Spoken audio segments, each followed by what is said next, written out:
In January 2025, Insta360 launched the Flow 2 Pro, a truly surprisingly good and innovative gimbal. At the time, DJI was the market leader with the OM6. Since then, DJI has released the OM7 and the OM7P, the OM8 and now the OM8P, its fourth new gimbal in just over a year. In many ways, the gimbal has now been adapted to match the Flow 2 Pro. But with the OM8P, they've also come up with some new features and a new control concept. So let's find out if DJI has finally succeeded in producing the best smartphone gimbal on the market again. There are 10 categories that determine the quality of a smartphone gimbal. Take a close look at all 10 categories if you want to decide between the two, because they are all important and interesting. At the end, I'll tell you which gimbal I would recommend. Let's take a look at the design, and by that I mean the aesthetic design. The OM8P looks very similar to the DJI OM8. The main difference lies in the so-called Osmo frame tab, which we'll take a closer look at in a moment. In comparison, the Flow 2 Pro looks more modern. The controls alone give it a more minimalist and elegant appearance. At the same time, the Flow 2 Pro also features some playful design elements that simply make it look more interesting and modern compared to the OM8P. Of course, this is a very subjective opinion, and I understand if you see it differently. While the OM8P's detachable frame tab has a number of advantages, it significantly shortens the grip. I don't have particularly large hands, so this isn't a major issue for me, but the Flow 2 Pro's grip is noticeably longer. Also, the controls, such as the joystick, aren't as comfortable to use due to the new frame tab. But that's not all. The OM8P, together with the multifunctional module, weighs about 30 grams more than the Flow 2 Pro with the AI tracker, which can become noticeable during longer shoots. Its packed size is also larger when folded. All these drawbacks are primarily related to the OM8P's new central control element, the removable frame tab. And since this is a very important difference between the two gimbals, let's take a closer look at the OM8P's control concept. Similar to a compact camera, the OM8P features a touchscreen that lets you control several functions of the gimbal. You can adjust the smartphone's orientation, switch between the front and rear cameras, switch between video and photo mode, or adjust a range of settings. The gimbal itself is still controlled via a joystick, the record button and the trigger button on the back. The OM8P no longer has a zoom wheel, but you can activate the zoom function using the button on the left side of the frame tab, and then zoom in and out with the joystick. Unlike the OM8P, the Flow 2 Pro has no display. All of the gimbal's functions are controlled via the central controls, the zoom wheel and the trigger button. The Flow 2 Pro's controls are very minimalist, but everything you need is there. Personally, I don't miss having a display, partly because you can adjust all the detailed settings on your phone screen, but the frame tab has a few other special features. Of course, it's interesting that you can detach it. It then automatically connects to the gimbal via Bluetooth, allowing you to control the gimbal remotely. I think this is a particular advantage for solo creators and anyone who frequently wants to film themselves, simply because you can adjust the framing with the frame tab from a distance and start and stop a recording, just like with a remote control. With the Flow 2 Pro, you have to use gesture control for this. The downside of the detachable controller is obvious. It's a separate piece of hardware that not only makes the gimbal bulkier and less comfortable to use, but is also essential for controlling the gimbal. If you lose it, you can no longer operate the gimbal.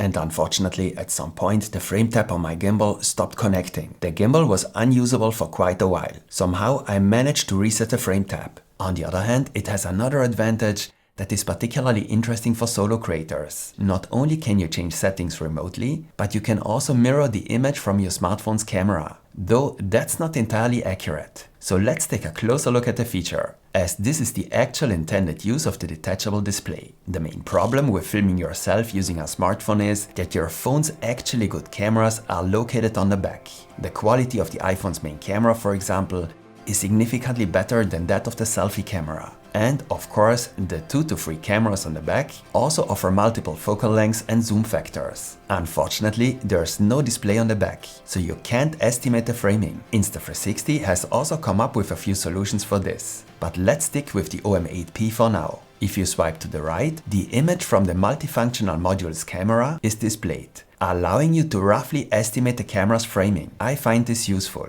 but it also has a few limitations. As mentioned, it's not the camera image, but only the image from the multifunctional module, whose framing doesn't match the camera's framing, as you can see here. The preview image can therefore be misleading. Also, the multifunctional module doesn't have a zoom function. So if you change the camera zoom factor, for example to 0.5x or 4x, the preview image no longer matches the camera's view at all. In addition, the transmitted image is displayed with a fairly noticeable lag. Still, it can be helpful, but you need to be aware of the limitations. And there's another way to view a preview image. To do this, you activate screencasting in the app and can now broadcast your screen to the Memo app via Wi-Fi. This works quite well. Although it's a bit of a hassle to activate, you can now also check the framing at different zoom factors, albeit on an extremely small display. You also can't activate any special features from a distance, but you have the frame tab, which you can use like a remote control, and with which you can also start and stop automatic tracking.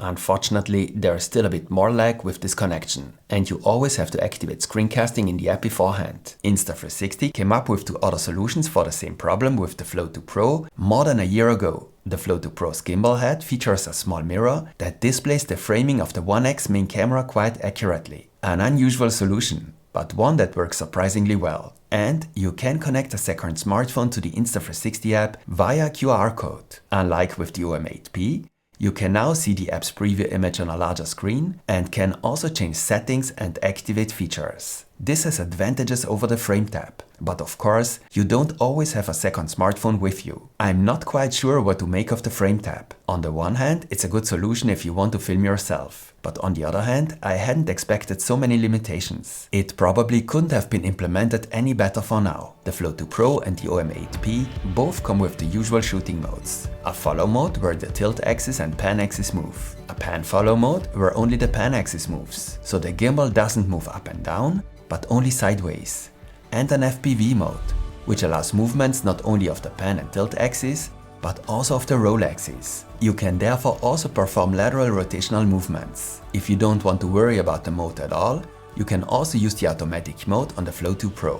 Depending on the movement pattern, the gimbal then decides which movement it will follow and which it will not. Both gimbals also have a lock mode in which all axes are stabilized. But only the Flow 2 Pro has the so-called Active Plus mode, a kind of turbo mode that enables particularly fast movements. In this category, the Flow 2 Pro therefore has slight overall advantages. The Flow 2 Pro was the first gimbal capable of rotating sideways around its own axis without limitation. DJI has already caught up in this regard with the OM8, and the OM8P can also rotate sideways without limitation. However, the Flow 2 Pro still leads the way in the other axis. It can still rotate much further than the OM8P in the roll axis, that is when tilting it sideways. In the tilt axis, both gimbals are similarly limited. They cannot be moved up and down very far. But why should that be a problem? If, for example, you are filming in flashlight mode or taking a cinematic crane shot from the very bottom to the top, this restriction can be a problem because the smartphone rotates with the movement when the gimbal reaches its movement limit. A straight crane shot is hardly possible. However, the Flow 2 Pro has a special feature in this regard that sets it apart from the OM8P. Only the Flow 2 Pro features the so-called free tilt mode. To use it, you pull out the stick and can then rotate it 90 degrees to the left. And now the Flow 2 Pro also offers unlimited range of motion on the tilt axis, allowing the smartphone to rotate completely around its own axis, which now enables a completely straight crane shot, for example. This is a cool feature that experienced users in particular will appreciate. It's interesting that DJI hasn't included anything comparable here. Yes, of course, the main function of a gimbal is and remains stabilization. While the footage from a new iPhone, for example, is already well stabilized internally, a gimbal simply enables smoother movements and more cinematic shots, especially with longer camera movements. And when it comes to stabilization,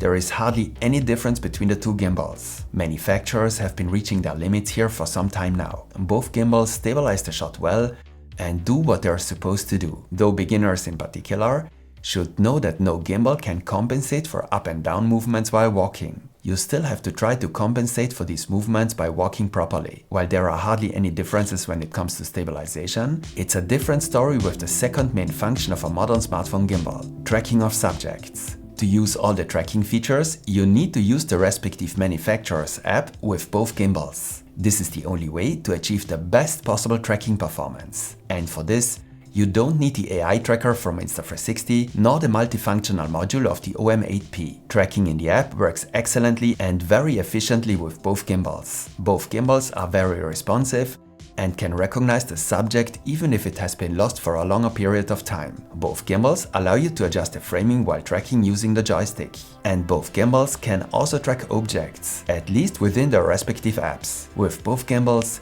you can now set the subject's position within the frame from the start, an important feature that is now also available on the OM8P. With Tracking Plus, only the Flow 2 Pro offers a tracking feature for use on a tripod, which increases the field of view by disabling the internal stabilization and further improves tracking efficiency. And as you can clearly see here, the Flow 2 Pro with Tracking Plus is clearly superior to the OM8P when used on a tripod. The follow speed was set to maximum on both gimbals. For me, Tracking Plus is one of the best features of the Flow 2 Pro. And it's incredible just how efficiently the gimbal can track with this feature. The OM8P doesn't even come close. Both gimbals can track a subject, even at higher zoom factors. The Flow 2 Pro has its own feature called Active Zoom Tracking, which is designed to improve tracking in such situations. But the OM8P also has a feature called Dual Lens Boost, which allows the telephoto lens and the wide-angle main lens to work together to track fast-moving subjects. This means that both can track well even at high zoom factors.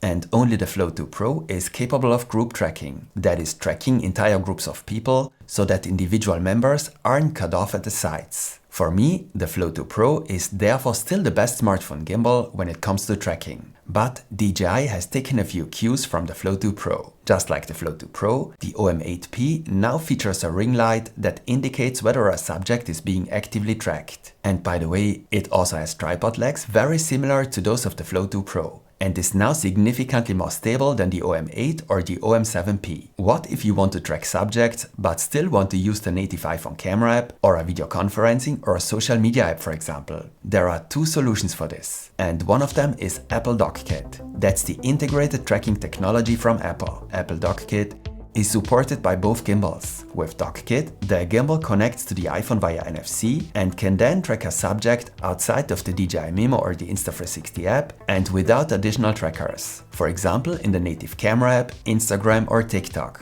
However, Dockkit has a few weaknesses. Tracking with Dockkit isn't as responsive as in the manufacturer's apps, and Dockkit isn't supported by all apps. And as you can see here, Dockkit doesn't work nearly as smoothly on the OM8P as it does with the Flow 2 Pro. DJI still has a lot of work to do here. Regardless, Dockkit isn't a perfect solution. And this is where the hardware trackers come into play. The hardware trackers are capable of efficiently tracking a subject even outside the manufacturer's app. It seems DJI drew heavy inspiration from the Flow 2 Pro for the new hardware tracker as well. Just like with the Flow 2 Pro, the new multifunctional module can be attached to the gimbal head.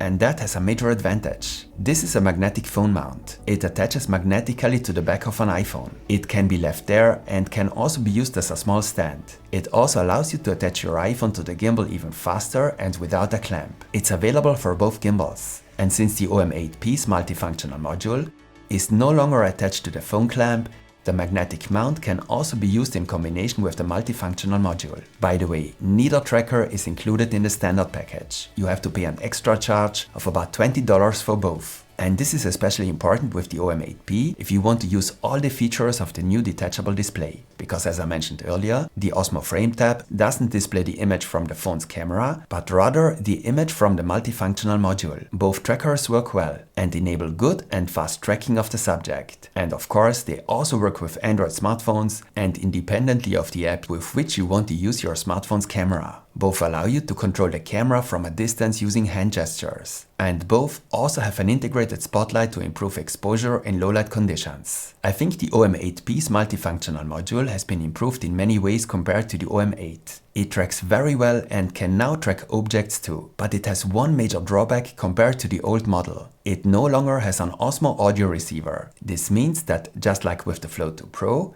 a DJI microphone must now be connected to the smartphone via the microphone's receiver. As a result, the OM8P has lost a key strength of the OM8. And both trackers have another disadvantage. They are real energy suckers and can significantly reduce the battery life of the gimbal. We've now seen a number of differences between the two gimbals, but each of the two gimbals has a number of other unique features. With the OM8P, you can predefine a path that the gimbal will then replicate. This results in very smooth camera movements, and you can also film yourself and add a camera pan. A very useful new feature. The app allows you to create a cinematic effect using a particularly slow shutter speed. And the action shot feature enables exceptionally stable footage when filming someone else, for example while they're running. The Flow 2 Pro also has a few unique features. It has its own hoop mode for shooting basketball games, a live mode for live streaming, and a dual view mode. This allows you to take a picture-in-picture shot with the front and rear cameras, or even a split screen shot. And only with the Flow 2 Pro can you capture a full 360-degree pano shot, just like 360 photos from a 360 camera. That's pretty cool. And also very important, only the Insta360 app supports recording in ProRes and therefore in log. This can be very important for some filmmakers. With the OM8P, you have to use a different app for this and rely on the hardware tracker. By the way, both gimbals should have a runtime of around 10 hours without using the module or the tracker. Both apps, including the DJI Memo app, also feature filters, gesture control, and a teleprompter function. Okay, I think I've highlighted the most important differences. How much do the two gimbals cost? And which smartphones are they compatible with? Both support similarly sized smartphones, and both support a maximum weight of 300 grams. In contrast to the OM8P, the Flow 2 Pro also supports somewhat smaller and lighter smartphones. Both gimbals cost $159 without the additional tracker. Especially for the OM8P, I would recommend a tracker for an additional $20 if you want to use all the features of the new detachable display. You can find links to both gimbals in the video description below. If you use the link for the Flow 2 Pro, you'll also receive a backpack mount worth $20 as a free gift. And the Flow 2 Pro is currently on sale and costs just $127. But only for a limited time. It also doesn't look like the OM8P will be available in the US anytime soon. So which gimbal should you choose? Both are excellent smartphone gimbals. And when it comes to the basic functions, both are a good choice. The Flow 2 Pro still has a number of unique features. For example, the free tilt mode for a full rotation in the tilt axis. Overall, it's the better gimbal for tracking, as it supports group tracking and can track more efficiently on a tripod thanks to Tracking Plus. It also looks better and still has a number of additional features. The special feature of the OM8P is the frame tab, the new detachable remote with display. It's actually a very useful feature, but unfortunately, it doesn't work without some limitations. I'd be interested to hear what you think of the frame tab. Please share your thoughts in the comments. It's also a shame that with Osmo Audio, the OM8B has lost an important feature of the OM8. And it's no longer possible to connect a DJI mic to the phone without a receiver, while maintaining good audio quality. You can find a detailed tutorial on the Flow 2 Pro on my channel. A tutorial for the OM8P will follow soon. So give me a like as feedback if you found the video interesting, stay tuned and see you next time.